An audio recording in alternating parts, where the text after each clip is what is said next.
Hello and welcome to a special interview for The Wire, supported by Glenlivet Books.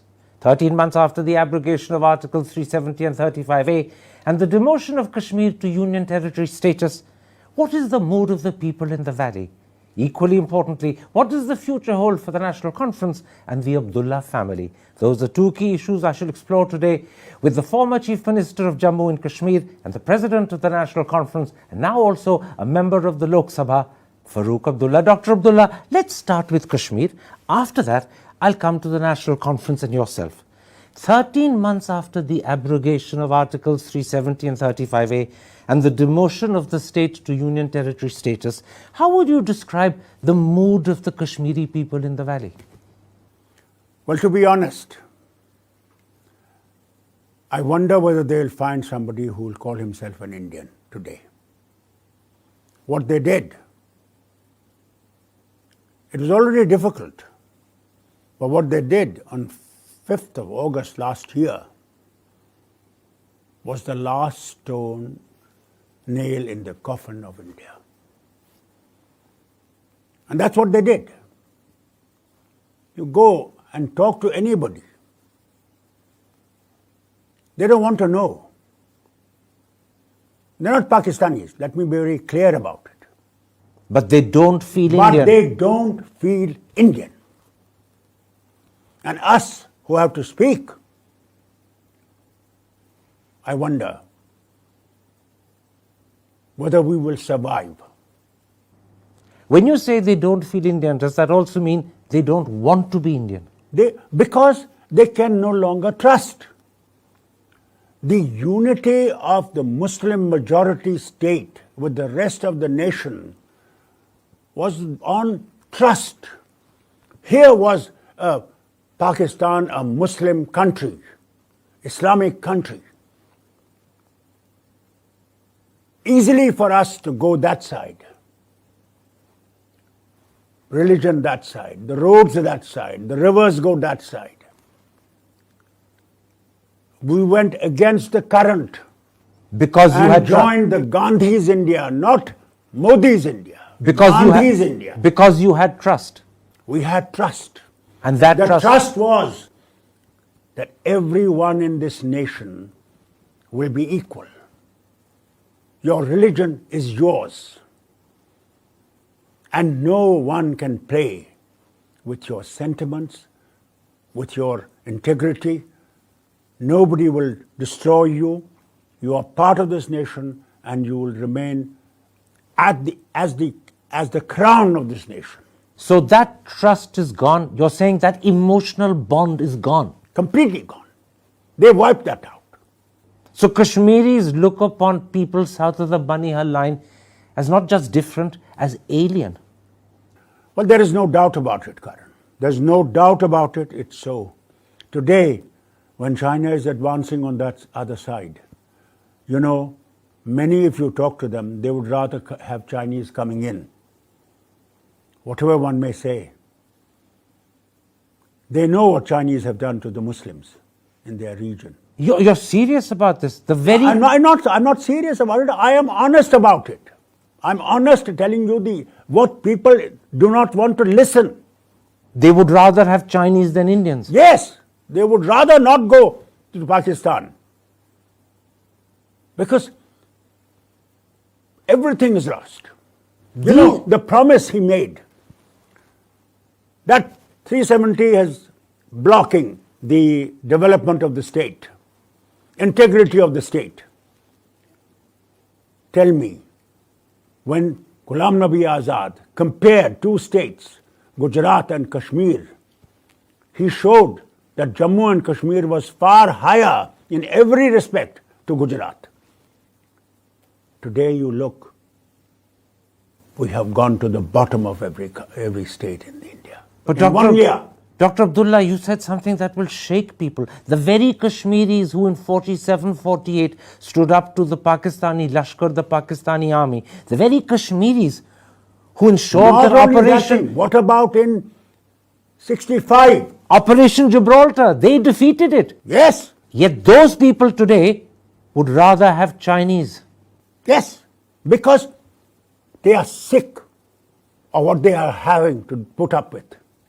Every street has a soldier with an A-47, a policeman. Every street, every village.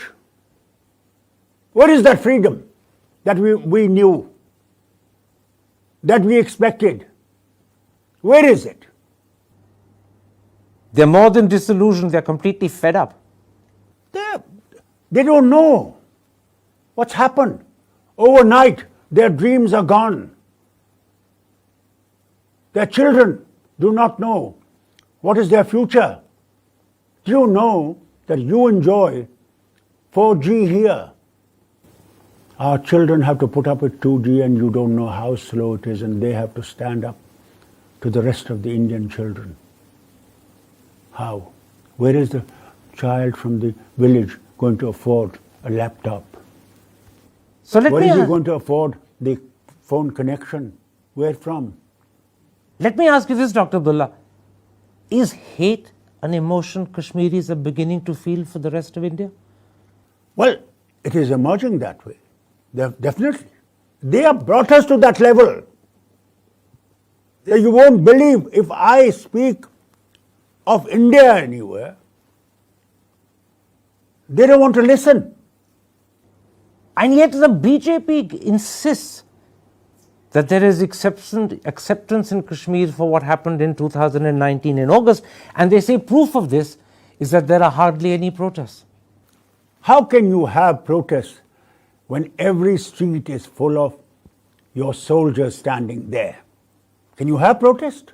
Would you be able to do protests here in Delhi if every street was leveled with armed gunmen?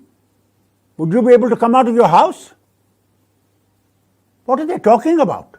How much are they going to fool people of India by saying everything is hunky-dory?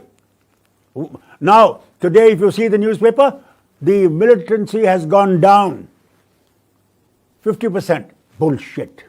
Only yesterday, we are having an encounter in the center of the Kashmir. And some days ago, near the Secretariat itself in Srinagar, and hardly 5 kilometers from Srinagar in Magam, twice. So what are they trying to tell you? So you're saying to me, it's not acceptance of August 2019. People are intimidated. They cannot protest, but they want to protest. The minute you remove those soldiers, lakhs will be on the street. I guarantee that today. Then let me ask you one more question. How do the people of the valley view the central government, and in particular, Narendra Modi and Amit Shah? How they view them is, for that you have to go yourself. For what they have done, there's no love for them. No love for them. Is there hatred for them? Hate is a word which is, which would be, I would say they are disillusioned, completely disillusioned. You see, this is the difference between Bajpayee and him. He was also RSS. But do you remember how he won the hearts of the people? With Insaniyat. Insaniyat, Jamhuriyat and Kashmiriyat. Changed the face completely. That, my God, there is a man who talks about us, who talks that we have to settle everything, not only with you people, but with our neighbors also. And I will solve these problems. Unfortunately, he lost in the election. Dr. Abdullah, you've emphatically, passionately brought home to the audience the mood and feelings of the Kashmiri people. As you said, they don't feel Indian, they don't feel they're a part of India, they don't want to be. Let me now move one step forward.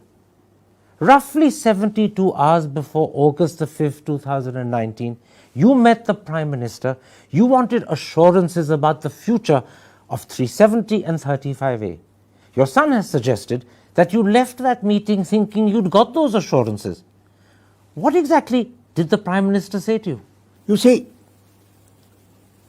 one of the most important factors was that when I told him that so many troops have been moved in and they continue to be moved in, what is the reason? Are you having a war with any of these two countries, China or Pakistan, so that we can be ready for it?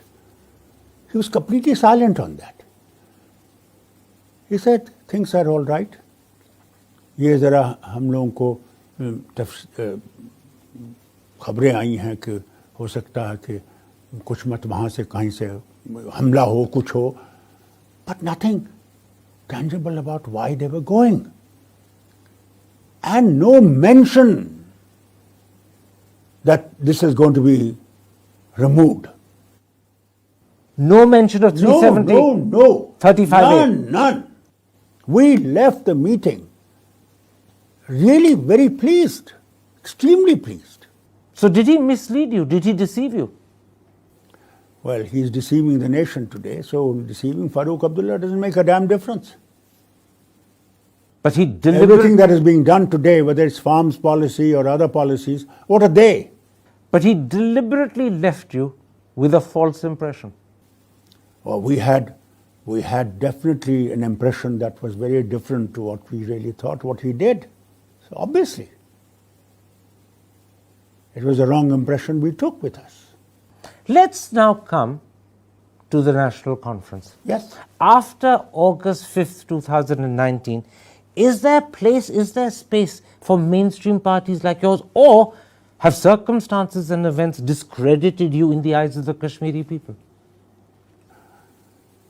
Well, thank God, they did try to discredit us, there's no doubt about it. And those who were opposing us all the time because we stood with India had the upper hand, that these servants of India have got it what they should deserve because they left the people's wishes. And we got it. This was the mood at that time. When we were locked up, many of them felt, well, good. They deserve it. That's right. They said, serves Abdullah right. Yes. Not only Abdullah, everyone who was in, they said that this is very good. Kashmiri said on TV, ab bolo Bharat Mata ki jai. हाँ, ये हालत, मगर अल्लाह का शुक्र है कि we stood solidly on our position. And today, by the grace of God, we are not alone. Gupkar Declaration brought in all the parties together. Even People's Party, You're saying a very important thing. I just want to Mahbooba clarify. ji. You're saying in August 2019, when the two articles were abrogated and Kashmir was demoted to Union Territory status, at that point of time, parties like yours, parties like Mehbooba Mufti's party stood discredited. Kashmiris felt you were servants of India. But you're suggesting that a year later, that situation may have changed. Yes, because now people realize we're not slaves. We're not servants. What we tried to do was to try and convince this government and previous governments that start trusting the Muslims of Kashmir that you do not trust. So you're saying that the 8-9 months or a year that you spent under detention, under PSA, actually revived your stature? It has revived our image in the eyes of people that we are not slaves and servants of Government of India. That we stand by our principles and we will continue to stand by our principles and live by our principles. Because I'll tell you something, I'm old enough to remember in the 80s how popular you were as a young chief minister. I remember images of you on a motorbike in Gulmarg with Shabana Azmi on the pillion seat. And actually, Kashmiris loved it. You were youthful, you were young, you were in the old best sense of the word gay. Not only that, I used to go on the motorbike in the center of the city and go to the shops and find out that this is the government rate of selling your vegetables or meat and other things, what are you doing? And I used to ask people, is he selling you at this rate or is he selling you at other rates? I was in direct contact with the people. Then it must have really hurt you and upset you that when you were arrested in 2019, there were people, your own people turning around and saying, serves Farooq Abdullah right. There were your own people saying, Ab Farooq bolo, Bharat Mata ki jai. Did that hurt you? It was a complete U-turn. It hurt me tremendously that the nation I defended everywhere, whether in Geneva, whether in Austria, whether in United Nations, that they have treated us like this. India, as if we are the ones who are traitors to this land. India They let you made down. us to look like traitors in the eyes of Indians. 1.3 billion people, they make us look like traitors. We are not the traitors. It is they who are the traitors, who destroyed the very love for this land. In fact, you were They are the ones who have driven us You were to caught the corner. You were caught in a terrible position. The Modi government considered you traitors. They wanted to arrest you. They shoved you under PSA. The Kashmiri people, on the other hand, turned around and said, these were servants of India. They didn't stand by us. You were left between both. You fell You between were two left stools. hanging, not knowing whether you're here or you're here. It was a terrible moment. And you know what gave me the courage? Was my holy book, the Quran. God's words that I used to read. They gave me the courage to stand on and fight. Religion was comfort at this probably lowest moment in your life. Exactly. That gave me the... I said, doesn't make a damn difference. God has given me life and I have to fight. But now, is there bitterness in you? I have never had bitterness. That is the great thing about Quran. It teaches you, don't be bitter. But have you forgiven Mr. Modi and Amit It's Shah? not a question of forgiveness. Forgiveness is in the hands of that Lord Almighty. But I feel sad. What has he done? What has he made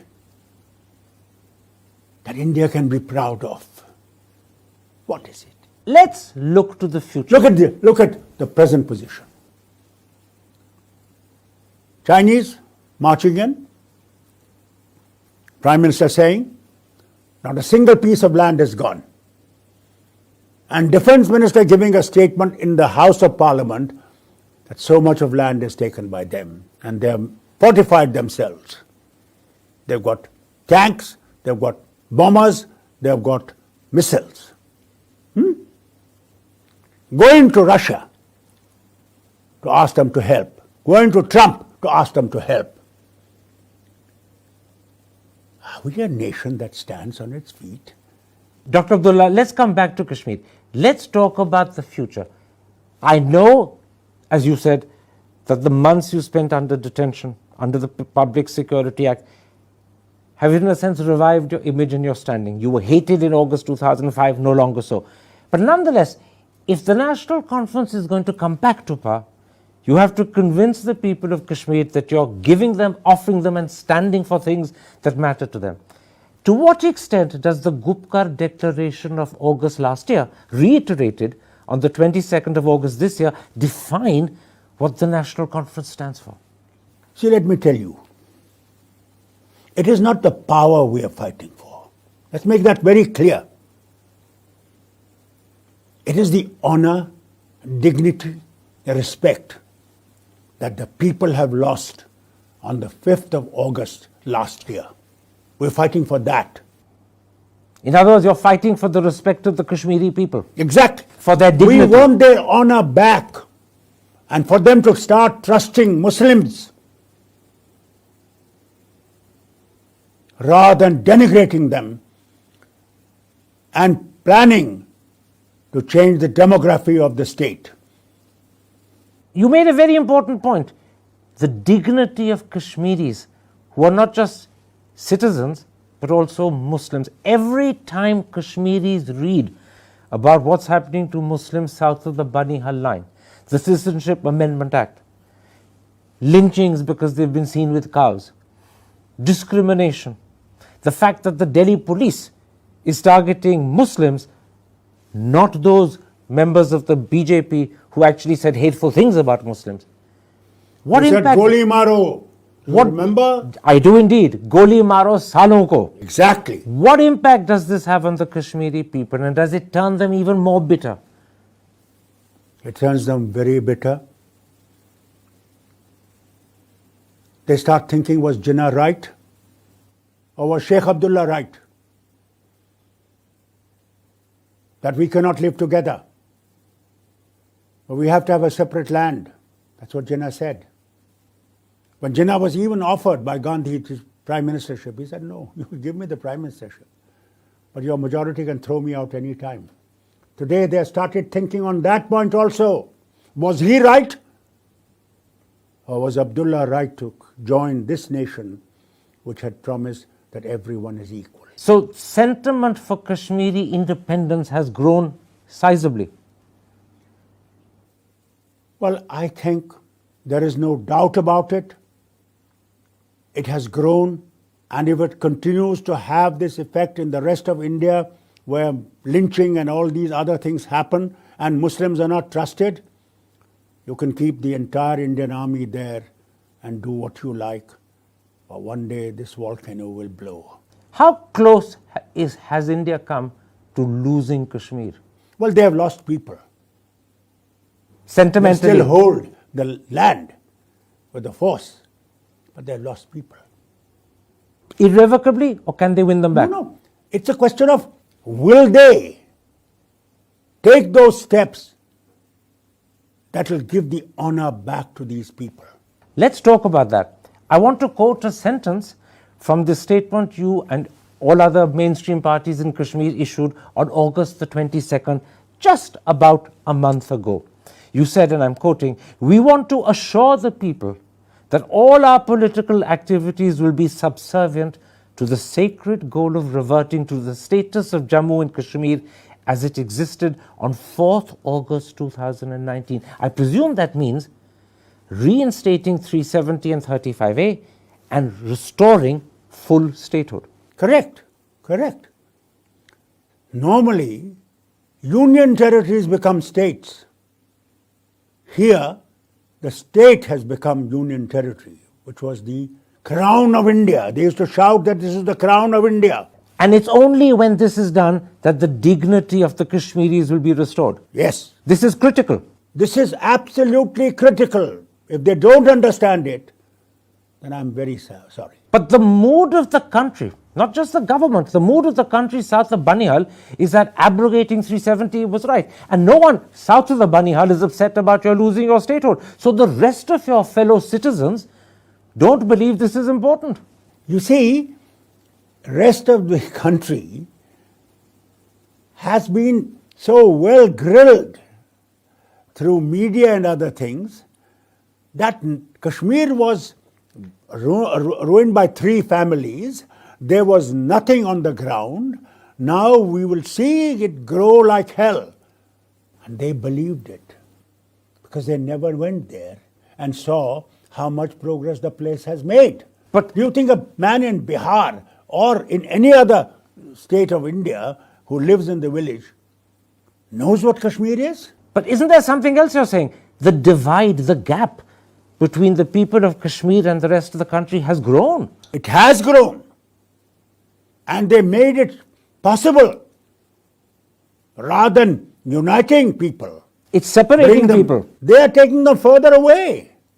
In which case, tell me this, how do you... You know, Muslims are called Pakistanis. Muslims are called traitors anywhere in the country, labeled as them. When job comes, they're not given jobs. They're put on the side. They're treated as second-class citizens in their own country. Exactly. Which was not what India was. And this must be hateful to Kashmiris. It is. It is hateful to every single man, not only Kashmiris, many of the Indians who can see the tragedy that is occurring. They don't accept it. Then let's come back to this. How will you ensure that 370 and 35A are reinstated? How will you ensure that statehood is restored? Do you know, India fought 200 years British rule, didn't they?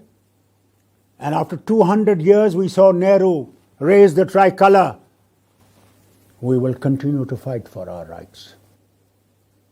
Not by guns, not by bombs, but by Gandhian way of fighting. We may die fighting. Lots of people died in seeing that day when 15th August came and India became free. But you won't give up. We are never going to give up to the last breath. I have said, our fight will continue till you return our dignity. At the moment, you have a petition in front of the Supreme Court, yet the court shows no interest in hearing it. They've deliberately pushed it back further and further. And the court says this delay doesn't matter because the court can rewind the clock if it wants. But the problem is, the longer the delay, the more likely it is this will become a fait accompli. And in that event, rewinding the clock becomes impossible. Isn't the court letting you down? Churchill said, sun will never set on Britain. Remember? British Empire. The sun did set. We have not lost faith. What about in the... We will never lose faith that one day this will change. But is the Supreme Court letting you down by its delay? Attacking the court will not make our case easier. But we hope, after seeing this interview, they'll realize what our sentiments are and realize what people feel, and their duty to the nation is to see that nation stays together, nation becomes stronger. So in a sense, you're appealing to the judges of the Supreme Court, please hear this. Yes, why not? Earlier two petitions that were done before clearly said that 370 is a permanent thing. Supreme Court judgments are there. You're simply saying stand by what you've already said? Yes, exactly. What is the change? Tell me something else. Why did you not raise this issue in Parliament? Well, they don't give you the time. What do you mean? They are afraid of Farooq Abdullah speaking in the Parliament. You asked for time? And Yes, the very first day when I came in, we went and met the Speaker, put in a discussion. To this damn moment, they have not given us time to discuss Kashmir. Not only me, Congress was with me. Trinamool Congress was with me. DMK was with me. Communists were with me.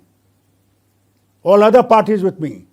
That discussion should be held on Kashmir. Why are they afraid to discuss? What did the Speaker say? What did Mr. Birla say? Mr. Birla said, yes. But where is it? The Speaker said yes, but couldn't allocate time. Yes, exactly. To this day. You wouldn't believe when I used to get up and say, please let me speak. I got yesterday 1 minute, and before that also 1 minute, to put in my point. And I said, there is today encounter taking place in the central of the Kashmir. And this will never end unless you go back to a position that we had on the 4th of August. But the government didn't want to hear. But you're saying something even more important. The Speaker agreed to give you time for a discussion, but it never happened. Does that suggest that actually the government had a word with the Speaker and said, don't you dare? That I don't know what government and Speaker did. That will be, that will be not for me to say. But the Speaker didn't. But we did not get the time. Not only we, but the other parties. Even though the Speaker said he would give you time. Yes. He didn't do it. Yes. He went back on his word. I don't know whether he went back on his word or what happened, but we haven't got time. And where is the time now? One more Today thing. it will end at 5. 3 to 5, 2 hours. And 2 hours is 0 hour. One more thing. Traditionally in India, When people want to protest against injustice or wrong action by the government, we organize mass peaceful protests. Peaceful but large. You couldn't do it in 2019 because you were arrested, you were detained for 8-9 months. After that, you couldn't do it because COVID stopped you. But now when you go back, and I gather you're going back tomorrow, Thursday, will you peacefully, I underline peacefully, bring out Kashmiris so that India can see they have not accepted what has happened, they want their dignity back? Tell me, with 144 in place, It can't be done. COVID on top of it, do you think the government is going to allow you? Batons will come out. They will fire that damn pellet gun. How many people have lost their eyes? What is this? Is this democratic India? It's not democratic India. It is not Gandhi's India. Let's come back to the Gupkar Declaration. Not only, as you've explained, does it define your party's position and what you believe